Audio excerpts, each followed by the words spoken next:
Mengasihi Tuhan artinya kita nggak boleh kompromi dengan dosa. Kedua, kita nggak boleh mengasihi daging. Hari ini, percayakan hidupmu kepada Tuhan. Yakinlah Tuhan tidak pernah permalukan.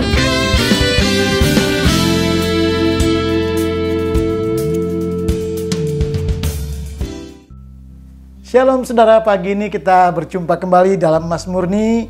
Kita akan bicara bagian yang kedua. Kemarin kita bicara mengenai bahwa hidup seperti Kristus bagian pertama.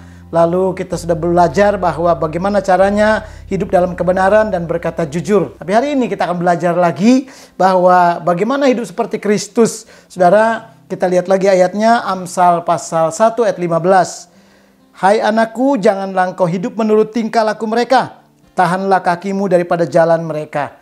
Diajarkan kepadanya bahwa jangan sampai kita mengikuti hal-hal yang buruk, hal-hal yang tidak baik, bahkan hal-hal yang sifatnya tidak kekal, yang tidak signifikan buat kita. Tetapi kita harus menuruti Kristus. Hidup kita harus sama dengan seperti Kristus. Kalau engkau hidup seperti Kristus, maka perhatikan saudara, apa yang kita akan lakukan. Dua hal lagi. Kemarin kita belajar yang pertama, yang kedua, yaitu hidup dalam kebenaran dan berkata dalam kejujuran. Yang ketiga dan keempat, hari ini kita melihat di dalam Yesaya pasal yang ke-33 ayat yang ke-15. Perhatikan ayat ini, Yesaya 33 ayat 15.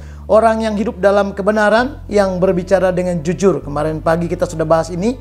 Yang menolak untung hasil pemerasan, yang mengebaskan tangannya supaya jangan menerima suap, yang menutup telinganya supaya jangan mendengarkan rencana penumpahan darah, yang menutup matanya supaya jangan melihat kejahatan. Yang ketiga, kalau kita mau belajar, saudaraku, hidup seperti Kristus, maka telinga kita hanya terbuka untuk hal-hal yang benar. Dengan kata lain, telinga kita mesti tertutup untuk hal-hal yang tidak benar, hal-hal yang tidak baik, hal-hal yang tidak seperti firman Tuhan katakan, saudaraku. Mari kita terbuka hanya untuk firman Tuhan saja. Dan dahsyat sekali karena kalau kita dengarkan firman Tuhan itu membuat iman kita timbul. Waktu iman saudara timbul, saudara terjadi sesuatu yang tidak mungkin menjadi mungkin. Sebab itu, mari kita belajar untuk selalu telinga kita tertutup untuk perkara-perkara yang Tuhan benci, yang Tuhan tidak suka. Tetapi terbuka untuk perkara-perkara surga. Waktu engkau terbuka untuk hal-hal surga, untuk hal-hal yang supranatural, dahsyat saudara. Maka perhatikan Yesaya pasal 66 ayat yang ke-8. Saudara, perhatikan ayat itu bahwa Tuhan itu dahsyat luar biasa. Yesaya 66 ayat yang ke-8. Saya akan bacakan buat kita semua. Siapa pernah mendengar hal seperti itu? Siapa pernah melihat kejadian semacam itu? Tetapi bangsa Israel sudah lahir pada saat Sion mulai merasakan sakit beranak. Siapa yang bisa mendengar hal seperti artinya, saudaraku, kalau engkau mendengar hal-hal yang daripada Tuhan, maka pendengaranmu diarahkan kepada hal-hal yang supranatural. Orang lain belum dengar, engkau bisa dengar. Orang lain belum pernah tahu, engkau sudah tahu. Kenapa? Karena telingamu hanya terbuka untuk hal-hal seperti itu. Saudara, waktu engkau tertutup untuk hal-hal dosa, untuk kegelapan, maka telingamu siap-siap mendengarkan suara Tuhan, mendengarkan janji-janji Tuhan, mendengarkan berkat-berkat Tuhan, dan mendengarkan jalan keluar yang dahsyat yang Tuhan siapkan.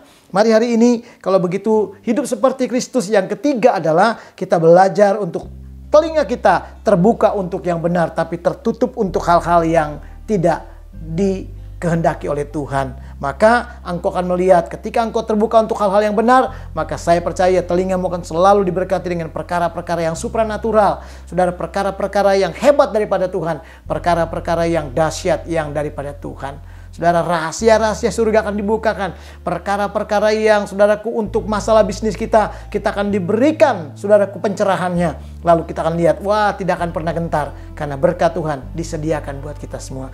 Yang keempat, saudara, ketika kita hidup seperti Kristus, artinya mata kita tertutup untuk hal yang jahat, dosa, untuk hal-hal yang, saudaraku, sesuatu yang bertentangan, berseberangan dengan firman Tuhan. Tapi biarlah matamu terbuka hanya untuk melihat perkara-perkara dari Tuhan saja.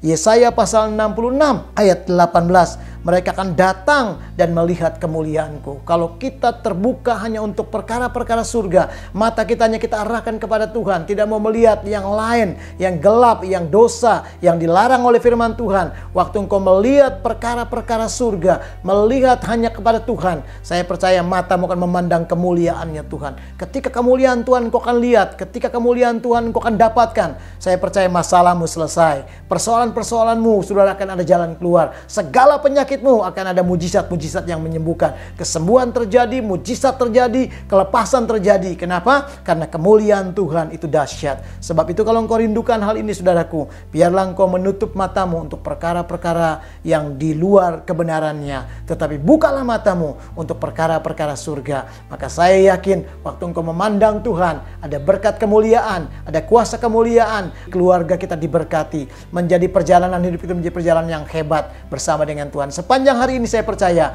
hari kemenangan, hari Tuhan memberkati kita semua. Amin.